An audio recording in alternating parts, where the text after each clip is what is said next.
I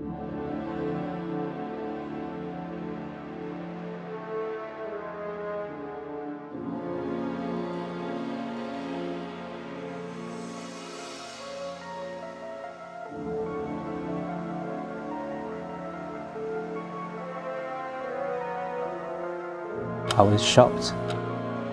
What should I do? How can I help her? It wasn't like a normal condition. You need to contact hospital or emergency services.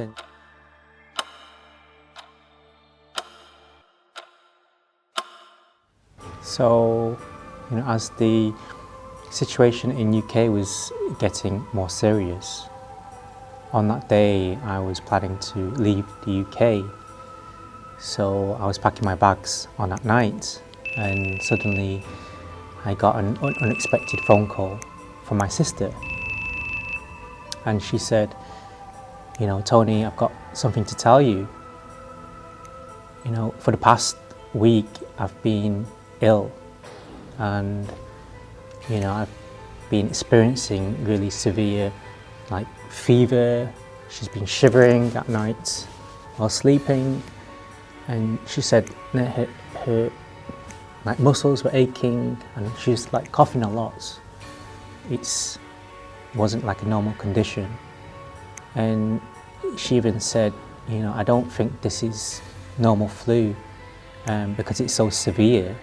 She said, I think I've caught the coronavirus. So after hearing this, I was shocked. I didn't know what to say to her, because I was also leaving the very next day, and so I was kind of in conflict. What should I do? How can I help her? In addition, she said somebody had already passed away in her apartment block that she was living in. She said an ambulance came and took away somebody who passed away, and I recall her saying she thinks that this person passed away also because of the coronavirus. So most likely there was something spreading in the place that she was living in, and she was convinced that she caught the coronavirus. I said to her, you need to go to hospital. You need to contact phone emergency services. When I woke up early in the morning, ready to leave on that day, I thought, what should I do? And I ran to the local temple, running to London Temple in the morning, and even the sun hadn't risen, it's still dark. Everybody else was still sleeping in the temple. But I wrote a note saying, please can you conduct Keegan for my sister, because it's an emergency. And then I had to depart. So at the airport, at the check-in, I contacted my family in Tokyo, and I shared, please let her know that we're praying for her, we're offering our praise for her, and just please make sure she's okay as I'm boarding my flight. Normally I'm not emotional, but I just kind of felt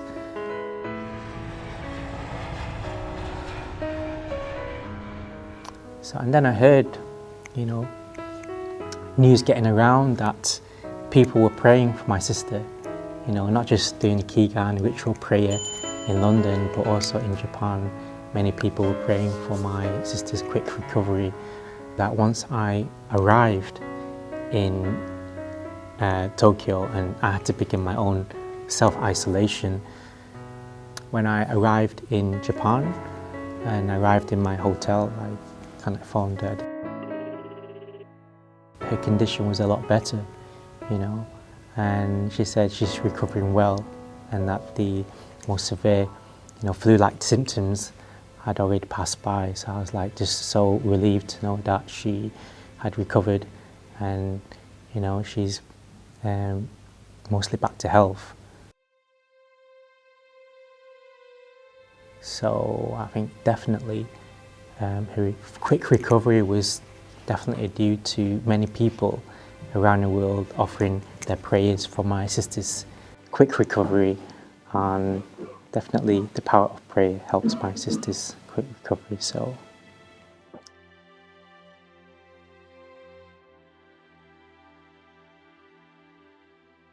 免疫力を高めるためには、先ほど言いましたように、この中にも書いてあるんですが、信仰免疫って書いてありますけども、神仏を信じる力が免疫力になるんです。これが昔から信仰で病気が治る理由の一つなんですね。免疫力がすごく高まるんです。これは現実に調べても高まるんです。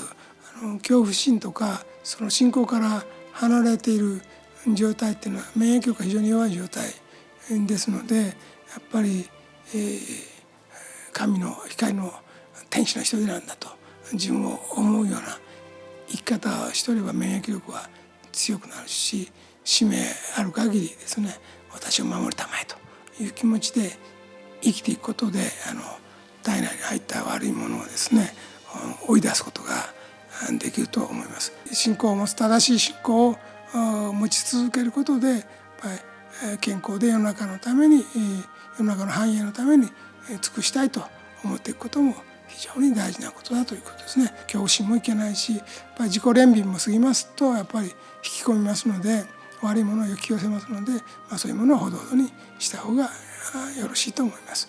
本人自身がそういうものを、私が言っているような免疫力を高める方法、全く受け付けない、信じなくても家族の周りの人たちがそれを知っている、信じていればやっぱり影響力は出ますので、家族の方はいやこれはここが問題なのかもしれない、ここを変えた方がいいとか、そういうふうに思えば外堀内堀を埋めるような形でだんだんその病気とかそういうものへの態度がですね強くなってきますので、鬼は外に結局福は内、鬼は外になりますので、知っている人が一人でも多い方がいいと思います。Of course, I believe in the power of faith and also the power of prayer, and how people's energy can help somebody to recover from illness or any conditions. Maybe my sister's not such a religious person, but if you're a person that is ill, then to know that many people around the world are praying for you and praying for your quick recovery, that's such a wonderful thing that can give that person some hope and some positive feeling and thoughts. That's why I think the power of prayer is such an amazing power to help people.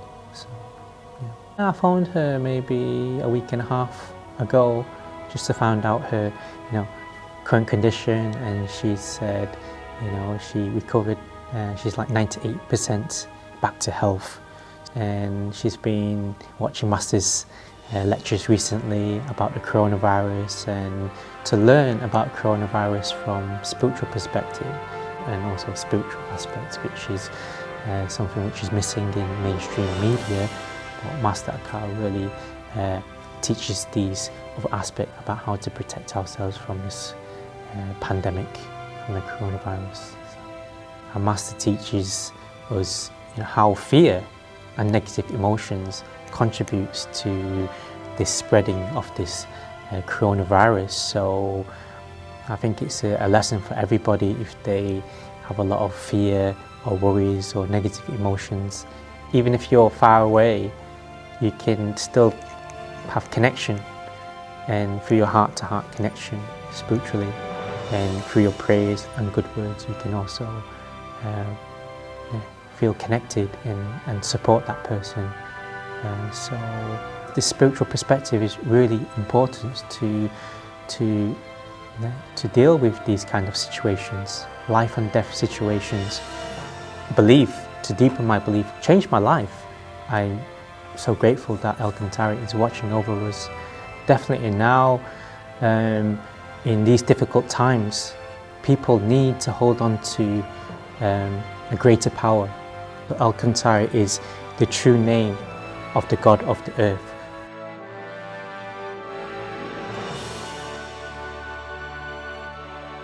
We have many angels of light waiting to awaken in the world. So I think that's our responsibility to spread these teachings and find these people who are ready to awaken and fulfill their mission to spread these teachings of Elkantawi and create a better world.